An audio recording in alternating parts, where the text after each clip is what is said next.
우리는 2024년 새해를 출발하면서 주 안에서 신앙의 목표를 정했습니다. 그 신앙의 목표가 뭐지요? 여주동행. 자, 우리 새해는 이렇게 살기로 신앙의 목표를 정했어요. 같이 한번 읽어보겠습니다. 시작. 새해는 나와 함께 하시는 주님과 동행하리라. 여주동행. 왕이신 하나님, 전능하신 하나님, 주님, 주 큐리어스, 왕이신 주님과 함께 새해는 동행하리라. 이것이 우리의 신앙의 목표로 정했습니다. 왜 여주동행을 우리 신앙의 목표로 삼았느냐? 그것은 하나님이 정하신 모든 거듭난 그리스도인들이 이 세상에서 살아갈 때 하나님이 정하신 이게 삶의 유일한 방식입니다. 라이프 스타일, 우리의 삶의 원리이기 때문에 그렇습니다.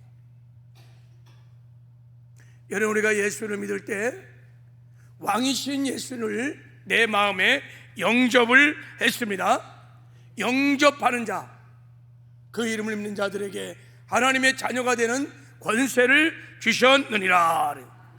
그러므로 모든 그리스도인들은, 거듭난 모든 그리스도인들은 사망 권세를 파하시고 부활하셔서 하늘 보좌에 승천하신, 하늘과 땅의 모든 권세를 가지신 만왕의 왕이시며 만주의 주가 되시는 주님을 모시고 사는 자들입니다.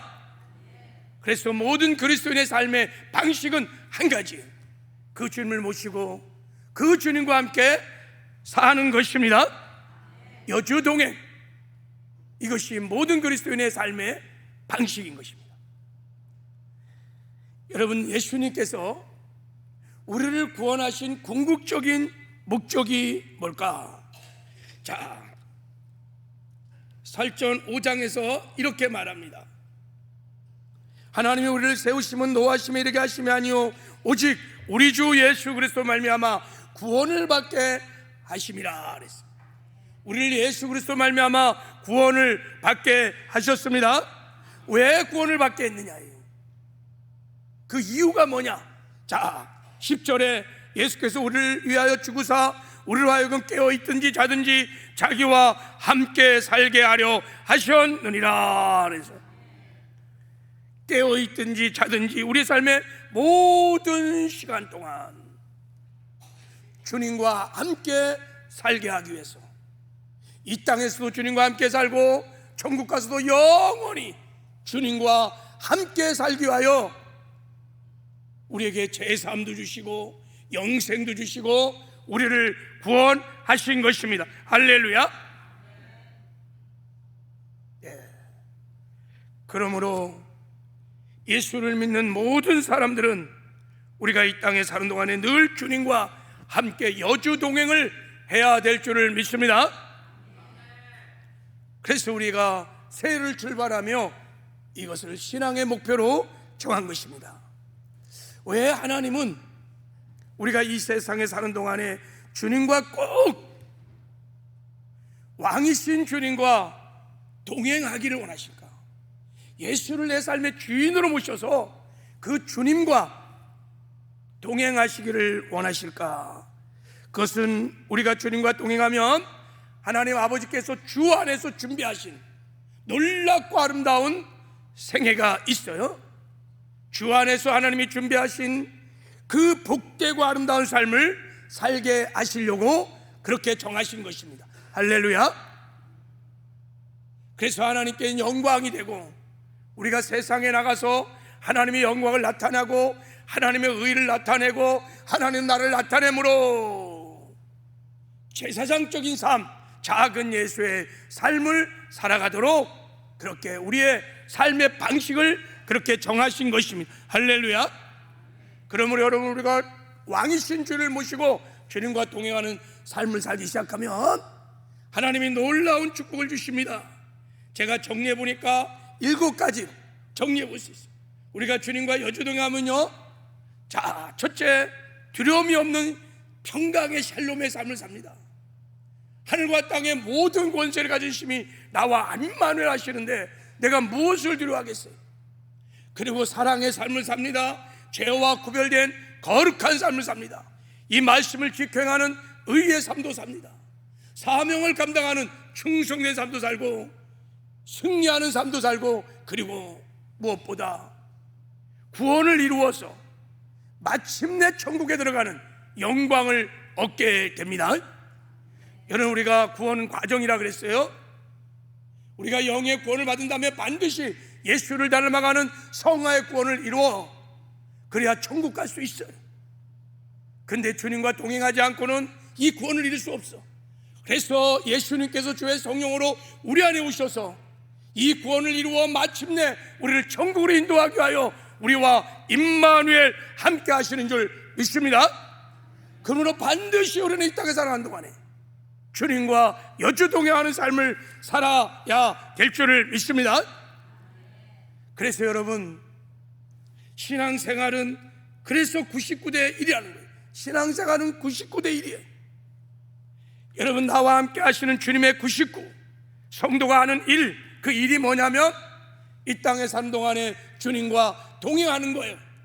내가 주님을 모시고 주님과 동행할 수만 있다면, 그 일만 충실하면 주님의 99의 능력을 힘입어 100의 역사를, 100의 기적들을, 100의 능력의 삶을 살게 될 줄을 믿습니다.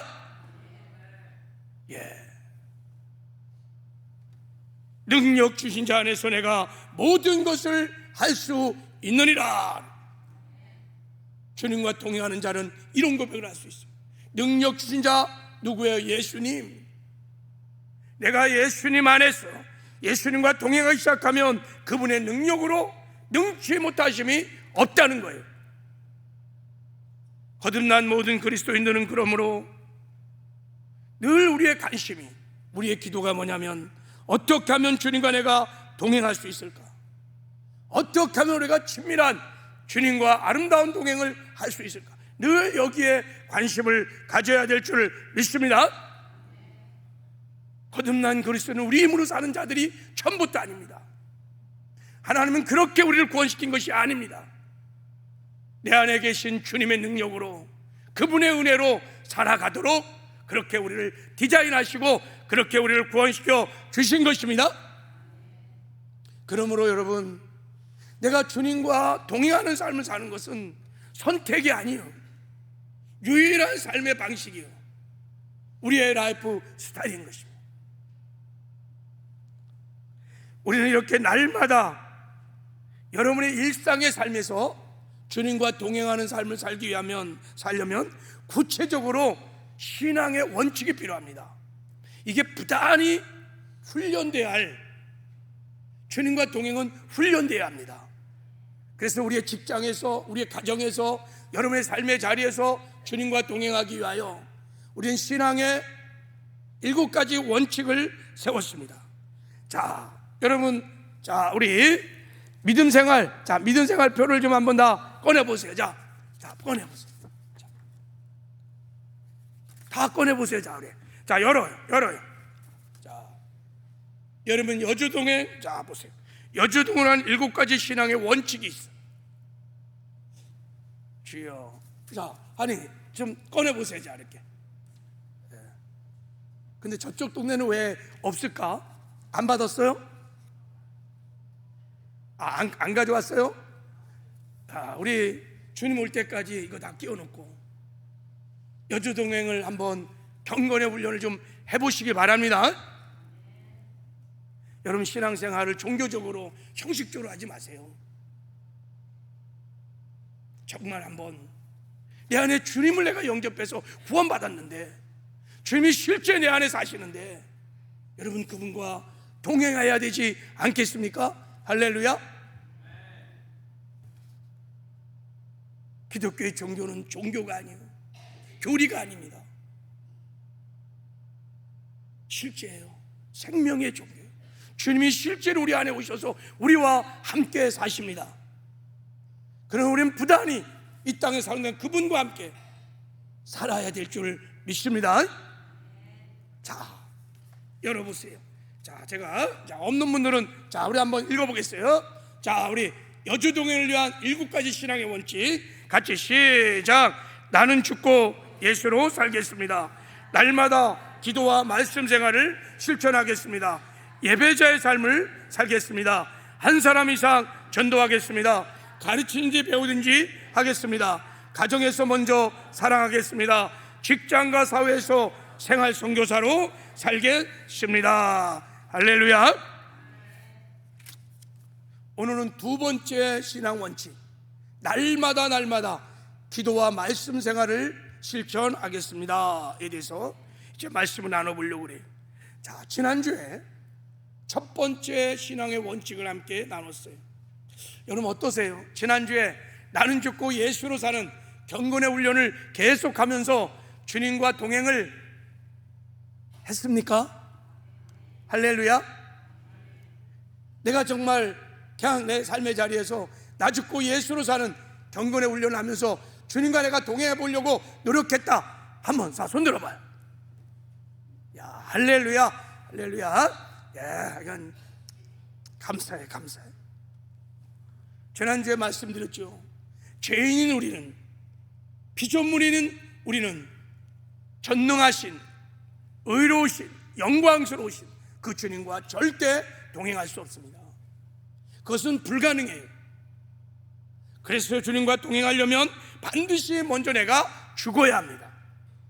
내가 죽어야 예수님과 동행할 수 있어요. 그래서 하나님께서 우리의 옛사람을 죽이신 거예요. 우리의 옛사람을 죽였어요. 그래서 우리가 그리스도와 함께 죽었으면 또한 그와 함께 살 줄을 믿노니 내가 죽어야 여러분 예수님과 동행을 할 수 있습니다. 그래서 나 죽고 예수로 사는 삶은 오직 믿음으로만 가능하다 그랬어요. 세 가지 믿음을 반드시 가지고 연습을 부단히 하셔야 합니다. 첫 번째, 내 안에 주님이 계시다는 것을 믿으셔야 돼요. 임마누엘을 믿으셔야 돼요. 이 믿음의 고백을 끊임없이 하셔야 돼요. 여러분, 이 믿음을 고백하려면 예수님의 십자가 복음을 고백하셔야 돼요. 사도 바울처럼 날마다 예수 죽음 내 죽음, 예수 부활 내 부활, 예수 승천 내 승천, 예수 보자 내 보자, 주의 성령 내 안에. 할렐루야. 나는 죽었습니다. 이제 내 안에 예수님이 사십니다. 예수님이 나의 생명의 주인이시며 왕이십니다.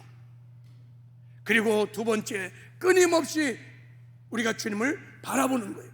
그분의 임재 앞에서 그분을 의식하면서 주님이 하면 어떻게 하셨을까? 주님의 뜻을 여쭈면서 여러분 그분을 의식하며 그분의 면전 앞에서 사는 것입니다. 할렐루야.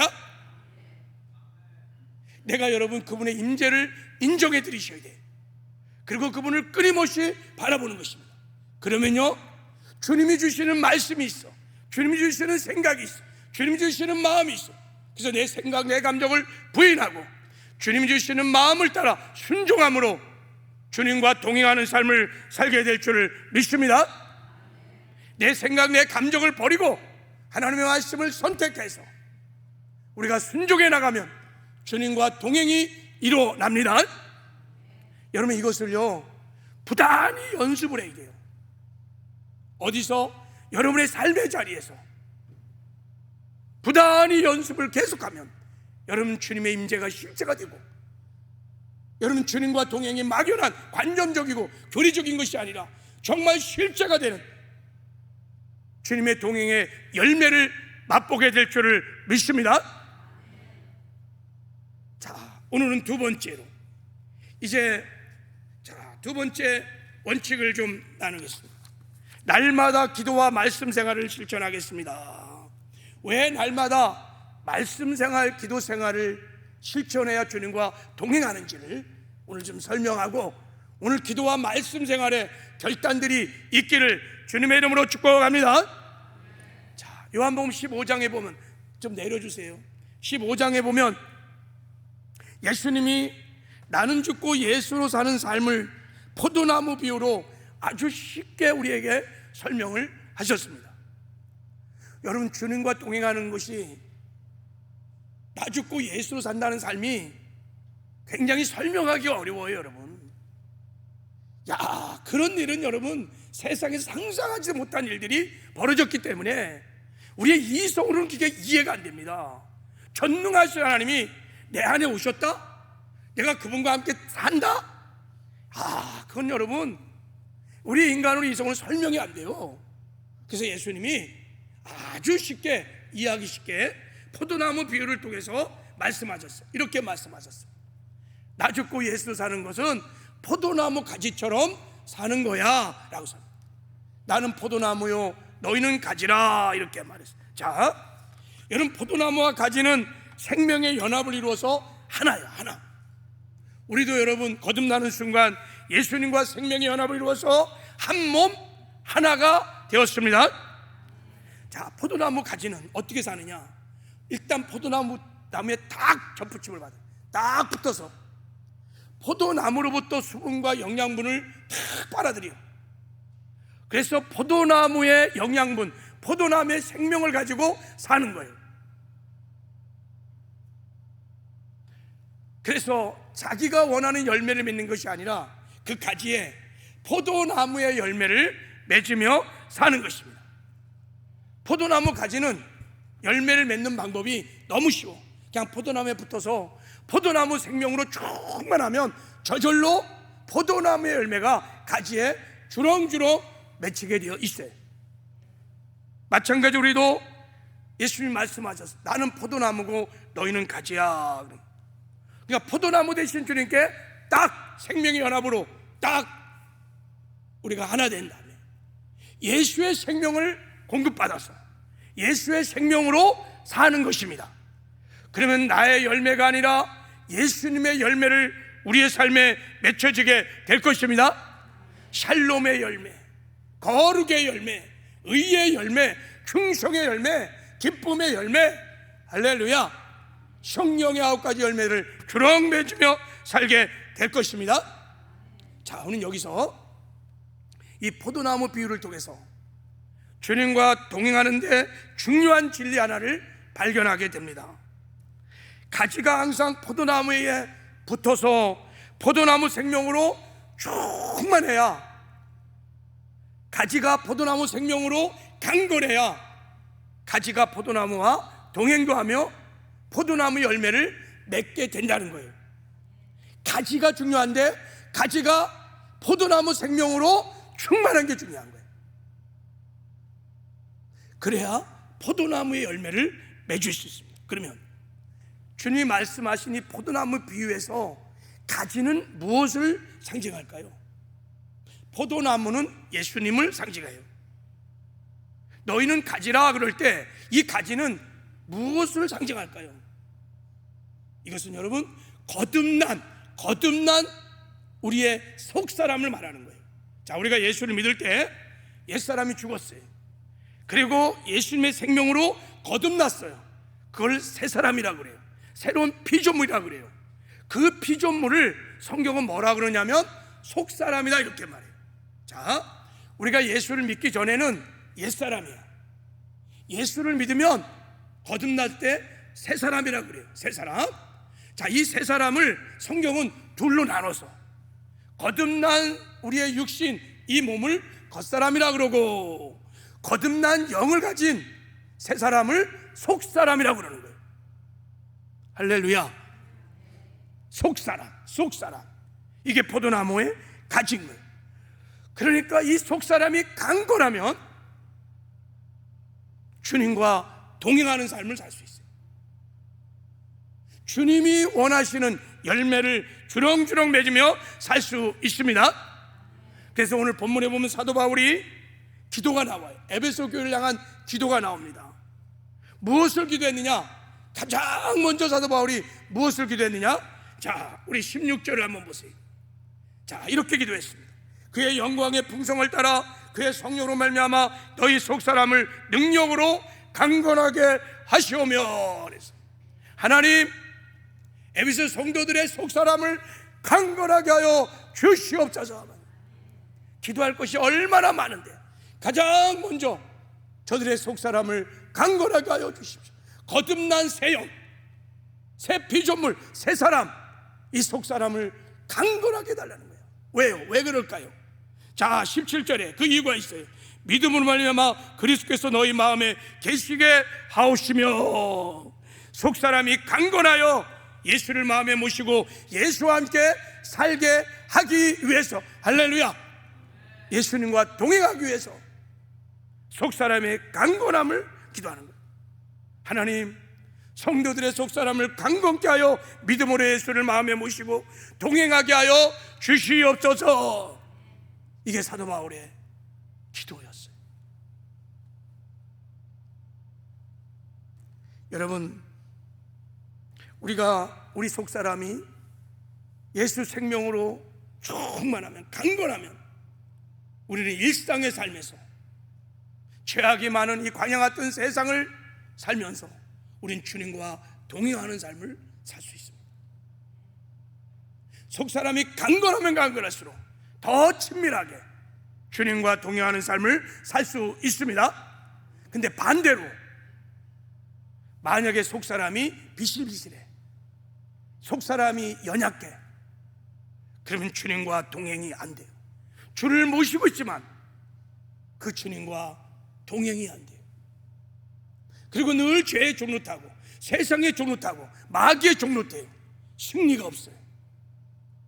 그러면 우리 삶에 포도나무 되시는 성령의 9가지 열매들이 안 맺혀져요. 의의 삶을 못 살아요. 거룩한 삶을 못 살아요. 충성된 삶을 못 살아요. 그래서 여러분, 속사람이 강건해지도록 사도 바울은 늘 기도를 했던 거예요. 우리가 낙심하지 않으니 우리 겉사람은 낡아지나 우리 속사람은 날로 새로워지는도다. 할렐루야. 이게 사도 바울의 기도 제목이었고 늘 고백이었어요.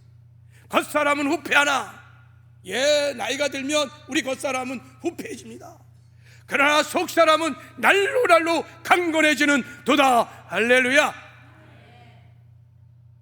그래서 더욱 사도 바울은요, 나이가 들면 들수록 주님과 더 친밀한 교제를 나누면서 주님과 아름다운 동행을 했던 것입니다.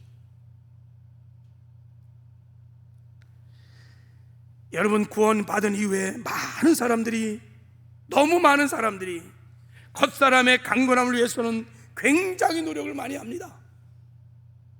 세상 사람은 두말할 것도 없고, 이 겉사람을 강건케 해서 좋다는 음식은 막 골라서 먹고 찾아가서 먹고 얼마나 많이 퍼먹는지 몰라요. 그래갖고 얼마나 강건한지 몰라요. 이 겉사람의 유익을 위해서 TV도 보고 문화생활도 하고 즐깁니다.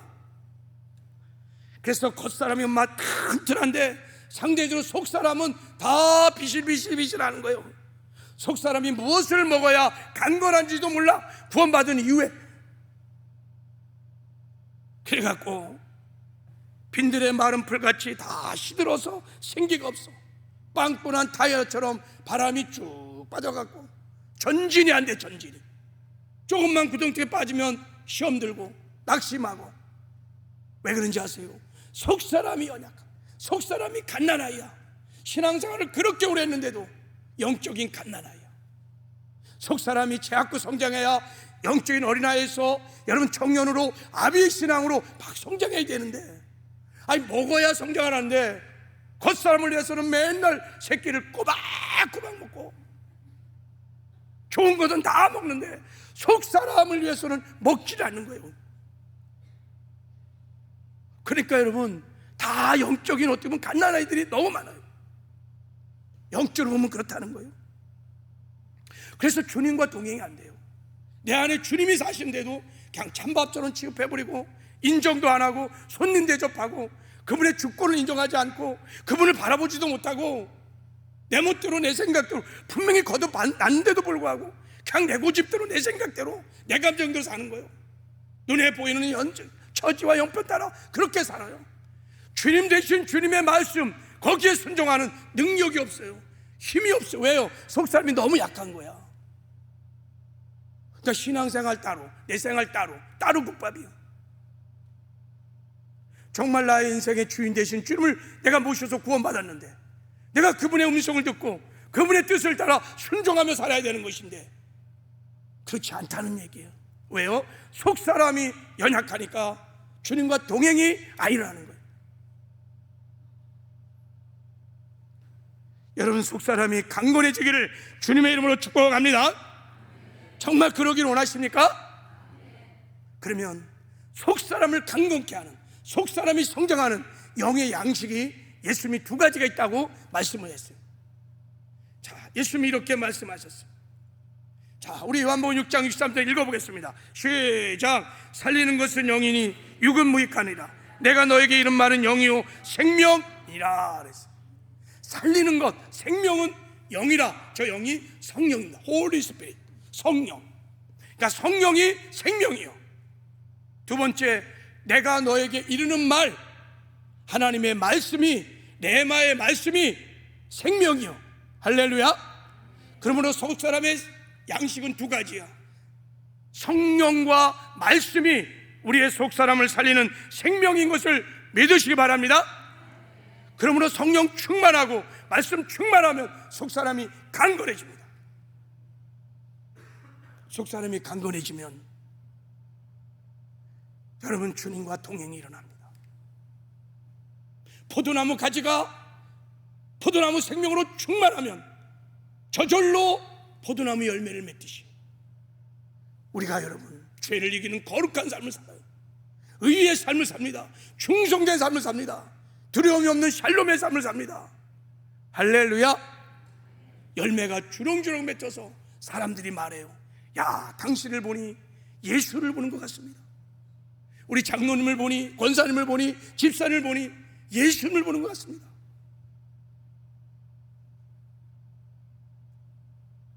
여러분, 우리가 거듭나는 순간에 우리는 이 두 가지 생명을 먹고 사는 존재로 그렇게 여러분 완전히 본질적인 변화가 일어난 것을 믿으시기 바랍니다. 우리는 죽은 자가 아니에요. 세상 사람은 다 죽은 자들입니다. 우리는 산 자들입니다. 할렐루야. 비록 우리가 땅에 살지만 땅에 속한 자가 아니라 하늘에 속한 자입니다. 그래서 우리는 땅의 음식만 먹고 사는 자들이 아닙니다. 세상 사람들이야 땅의 음식만 먹고 살아요. 영의 양식을 먹을 필요가 없어요. 죽었으니까. 성령, 말씀 먹지도 못하거니와 먹을 필요도 없어요. 그러나 우리가 거듭난 산자들은 여러분 사람이 떡으로만 사는 것이 아니요 하나님에서 나오는 말씀으로 사는 줄을 믿노라. 할렐루야. 거듭난 자는 땅의 음식만 아니라 하늘의 음식을 먹고 그 힘으로 사는 것입니다. 왜요? 존재가 바뀌었기 때문에 음식도 바뀐 거예요.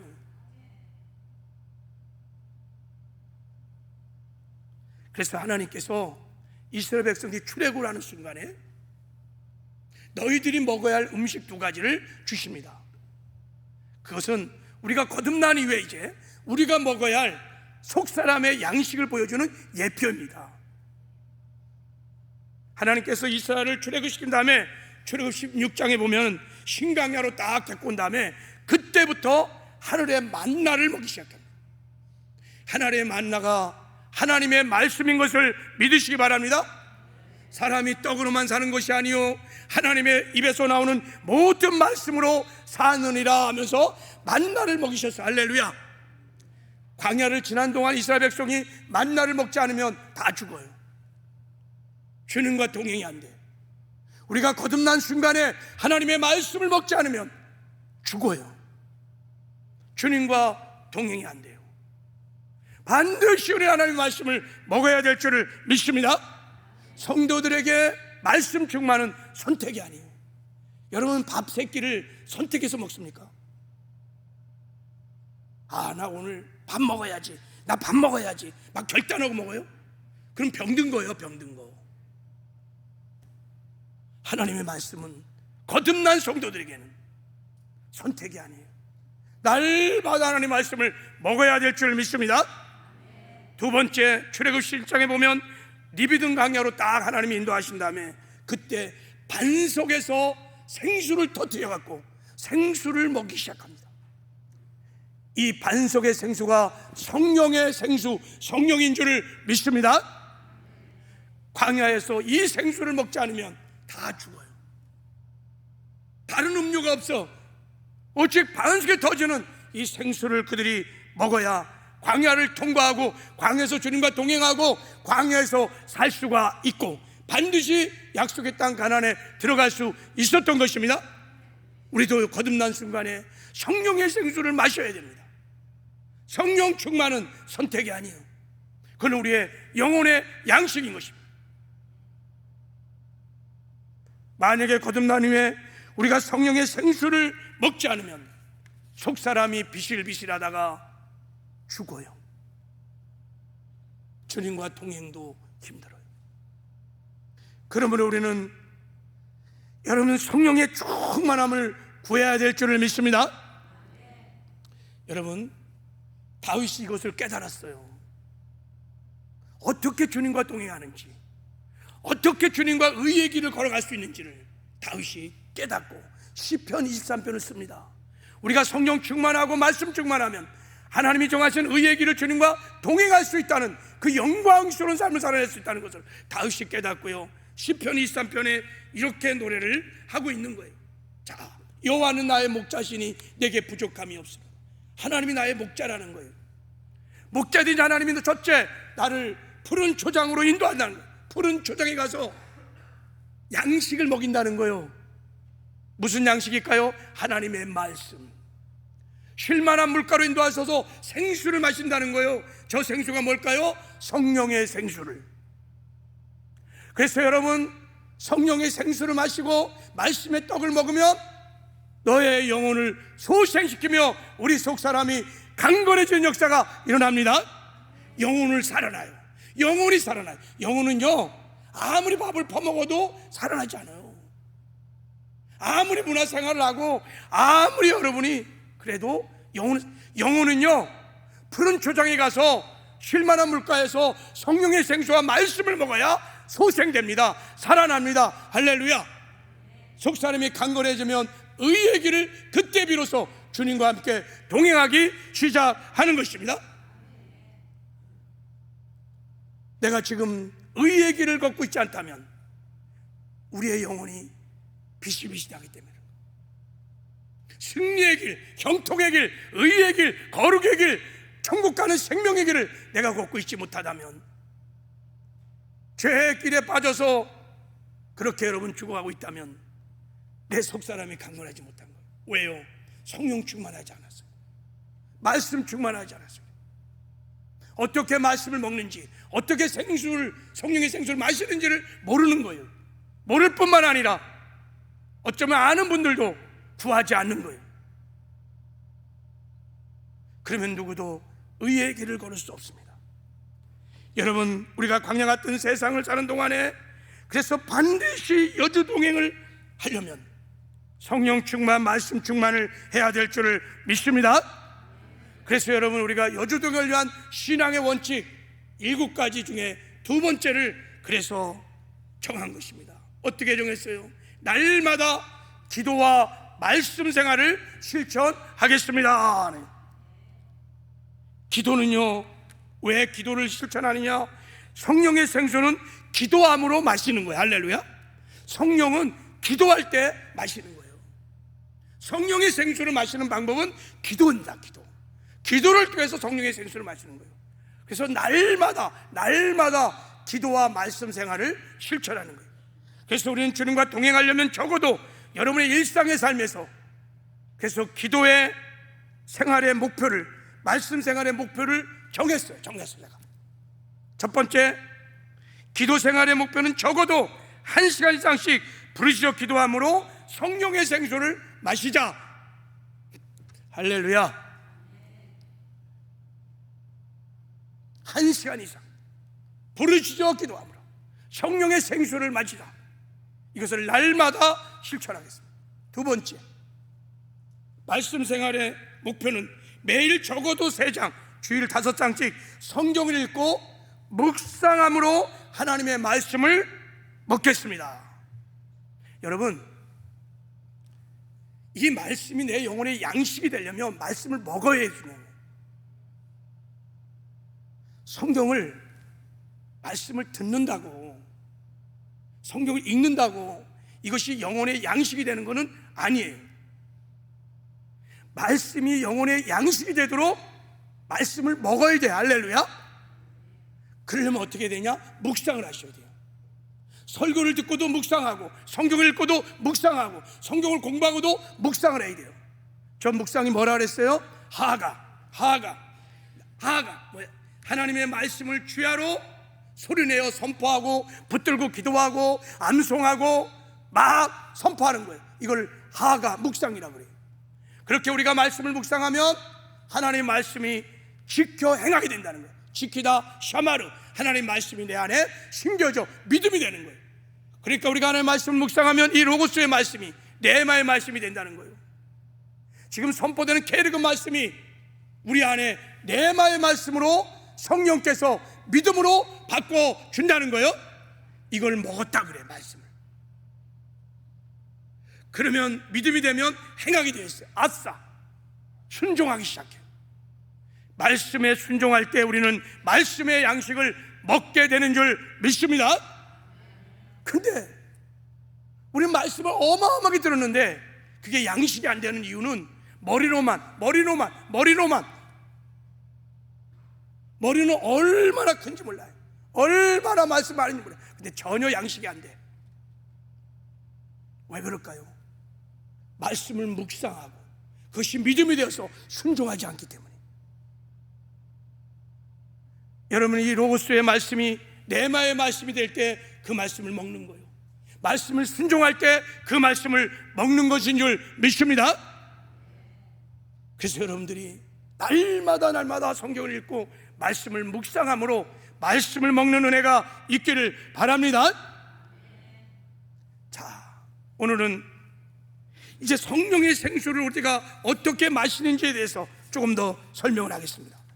자, 성령의 생수를 우리가 마셔야 속사람이 강건하고, 속사람이 강건해야 우리가 주님과 동행할 수 있는데, 적어도 우리가 성령의 충만함을 얻으려면 1시간은 기도해야 한다 그랬어요. 그거는요 제가 정한 것이 아니라 예수님께서 말씀하셨어요. 성령은요 구할 때 받는 것인데 예수님께서 말씀하셨어요. 너희가 나와 함께 1시간도 이렇게 깨어있을 수 없더냐? 시험에 들지 않게 깨어 기도하라 그랬어요. 이 말씀이 무엇입니까? 너희가 나와 함께 동행하려면, 그리고 깨어있으려면, 시험에 들지 않으면 적어도 원하워 1시간은 깨어 기도한다 해야 된다는 거예요. 제자들이요 그날 1시간 깨어있으면 시험 되지 않았어요. 1시간 깨어 기도했다면 주님과 동행하며 사명을 감당했었는데 그들이 적어도 1시간도 기도를 못했어요. 그래갖고 시험 들고 주님과 동행도 못하고 사명도 감당하지 못하면서 주님이 하신 말씀입니다. 타락한 세상에서 육신을 입고 마귀와 귀신이 있는 이 세상에서 우리가 주님과 동행하려면 적어도 1시간 이상은 깨어 부르짖어 기도해야 우리 속사람이 강건해지고 시험에 들지 않고 주님과 동행하는 삶을 살게 될 줄을 믿습니다. 그 얘기요. 목사님 처음부터 1시간 쉽지 않아요. 5분부터 10분부터 30분부터 이렇게 계속해서 시간을 늘려가면 1시간, 여러분 거듭난 속사람은 금방 1시간 돌파 기도가 일어날 줄 믿습니다. 날마다 이 기도 생활을 실천하겠습니다. 그러면 주님과 동행이 일어날 줄 믿습니다. 자, 이제 여러분이 성령의 충만을 구할 때 이제 기도 순서가 굉장히 중요해요. 특히 성령을 구할 때는요 그냥 막 구하면 성령이 임하지 않아요. 자, 성령을 구할 때는 어떻게 구해야 되냐면, 자, 성령의 기도의 순서가 있어요. 자, 보세요. 제거 기도를 충분히 하고 그 다음에 성령의 충만을 구한 다음에 성령 안에서 여러분이 기도를 하셔야 되는데, 자, 왜 제거 기도를 해야 되냐면, 자, 그럼 좀 보세요. 자, 성령이 우리 안에 들어오십니다. 이렇게 들어올 때요 우리의 몸을 통과하고 혼을 통과하고 그리고 영으로 들어옵니다. 성령의 존재 양식이 우리 몸 밖에도 있고 우리 안에도 계십니다. 자, 그리고 성령이 이제 우리 안에 내주하신 성령이 또 나갈 때도 우리 영과 혼과 그리고 육을 통과해서 나갑니다.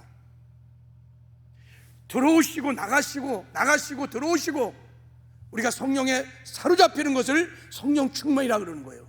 자, 그런데 자, 성령이 우리한테 들어올 때 어떤 일을 하냐면, 딱 들어올 때 자, 육에 부딪혀요. 그리고 혼하고 부딪히기 시작합니다. 우리 혼 안에 더러운 생각, 불의한 생각, 그리고 불신령의 생각들, 그러면 부딪혀요. 그러면 성령의 임재가 약해져요. 우리 안에 감정, 상한 감정들, 염려, 근심, 두려움, 불안, 조조, 막 이런 감정이 있으면요, 성령이 임하는데 장애를 받아요. 의지, 은혜를 받는데 소극적인 태도들, 성령에 대해서 소극적인 태도들, 이런 의지가 있으면요, 아이 무슨 성령 충만, 목사님 또 그러시네, 뭐 이런 생각 막 이런 자꾸 이러면요 다 제한을 받습니다. 그리고 죄, 성령이 들어오는데 죄가 있어. 그러면 성령이 임재하지 못해요. 그래서 우리가 성령을 구할 때 성령의 생수를 마시려면 반드시 뭐부터 해야 되냐면 제거를 해야 돼요. 첫 번째, 죄를 제거해야 돼요. 이 죄를 제거해야 돼요. 기억나게 하는 죄를 다 제거해야 돼요. 내가 성령 하나님을 슬프게 근심케 했던, 내가 내 인생의 주인되어 내멋대로 살았던 교만들, 성령의 음성에 민감하지 못하고 불순했던 불신앙, 불순종들, 거역의 미움과 시기와 질투들, 음란함과 술 취함과 방탕함들, 거짓과 가식과 위선들, 욕심과 탐욕에 살았던 우상 숭배들, 기억나게 하는 모든 죄들을 다 예수 보혈에 의지해서 회개하시오. 그래야 성령이 오는 길을 여는 거예요. 그리고 죄만 해결할 뿐만 아니라 우리 혼을 정리해야 돼요. 우리 안에 있는 생각들, 부정적인 생각들, 음란한 생각들, 이기적인 생각들, 불신앙적인 생각들, 악한 생각들, 이게 다 경건한 진들이야. 성령이 오시는데 다 방해가 되는 거예요. 이거를 제거하셔야 돼요. 감정, 상한 감정들을 다 예수 보혈로, 성령의 불로 다 소멸시켜야 돼요. 내 안에 염려, 근심, 두려움들을 다 성령의 불로 소멸될지어다, 주의 보혈로 씻겨질지어다 담대하게 쫓아내야 돼요. 배후의 역사는 어둠의 악한 영들도 결박해야 돼요. 그리고 소극적인 의지들도 다 제거하셔야 돼요. 육신, 억압된 육신들, 피곤한 육신들, 병든 육신들 다 성령 하나님이 임재하는데 장애가 있어요. 그래서 여러분 뚫어야 돼요. 머리도 맑아지고 가슴도 시원해지고 육신도 가벼워질지어다 하고 막 예수 이름으로 선포하면서 뚫어야 돼요. 그래야 성령이 강력하게 임할 수 있습니다. 그렇게 제거 기도를 충분히 한 다음에, 회개를 충분히 한 다음에 구해야 돼요. 성령님, 자 임하시옵소서. 기름 부어 주십시오. 저를 사로잡아 주십시오. 머리부터 발까지 성령으로 저를 사로잡아 주십시오. 성령의 불로 더 강하게 성령을 사모하면서 강력하게 구하면 성령이 여러분 그 파고 강한 만처럼 우리를 사로잡아 주십니다. 그리고 구할 뿐만 아니라 내 안에 계신 성령께서 내 안에 내주에 계십니다. 여러분 예수를 믿는 자는 그 배에서 생수의 강물이 흘러 넘치리라. 할렐루야. 내 안에 성령이 계세요. 그 성령이 강물처럼 흘러 넘치도록 기도하시고, 성령님 나타나시옵소서. 능력으로 나타나시고, 권세로 나타나시고, 은혜로 나타나시고. 에스라엘 성전에서, 성전 밈에서 생수가 막 터져갖고 그게 막 넘쳐서 무릎을 적시고 허리를 적시고 완전히 우리를 장악하는 것처럼 내 안에 계신 생명의 성수가 막 터져갖고 에나골의 샘물이 막 터져서 막 은혜의 강물이, 희락의 강물이, 능력의 강물이 막 터져서 내 발목 무릎을 적시고 완전히 내가 생수에 잠기는 것을 상상하면서 기도를 하셔야 돼요. 성령은 하나님이시며 완전한 이끌 가신 하나님이시며 우리의 보혜사이십니다. 우리가 구하고 환영하고 인정할 때만 성령이 임하시는 거예요. 할렐루야. 그냥 주든지 말든지 성령 충만 주든지 말, 그러면 여러분 성령 충만할 수 없어요. 구하셔야 합니다. 임하소서, 나타나시옵소서. 간절히 우리가 싸움하고 구하면 여러분 성령이 우리를 사로잡아 주십니다. 그렇게 성령에 완전히 사로잡힌 상태에서 기도를 해야 되는 거예요. 하나님, 주님과 동행하고 싶습니다. 믿음의 눈을 열어주십시오. 주님과 동행하고 싶습니다. 내 육신의 생각을 버리고 영의 생각을 선택해서 하나님의 말씀을 선택하여 주님과 날마다 동행하기를 원합니다. 저를 도와주십시오. 기도하면 그때 성령께서, 성령 안에 부르짖어 기도할 때 하나님이 도와주셔서 여주동행의 역사가 일어나는 줄 믿습니다. 이거를 여러분 날마다 성령의 충만함을 구하는 기도를 날마다 하십시오.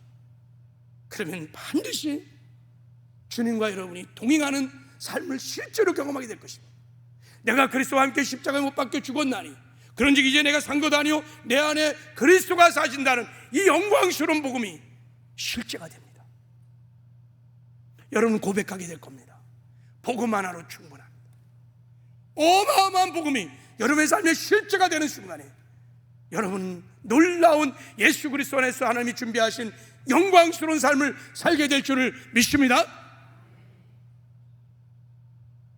이제부터 말씀 충만, 성령 충만하여 속사람이 강건하여 주님과 날마다 동행하는 저와 여러분 되기를 주님의 이름으로 축복합니다. 이제 우리 찬송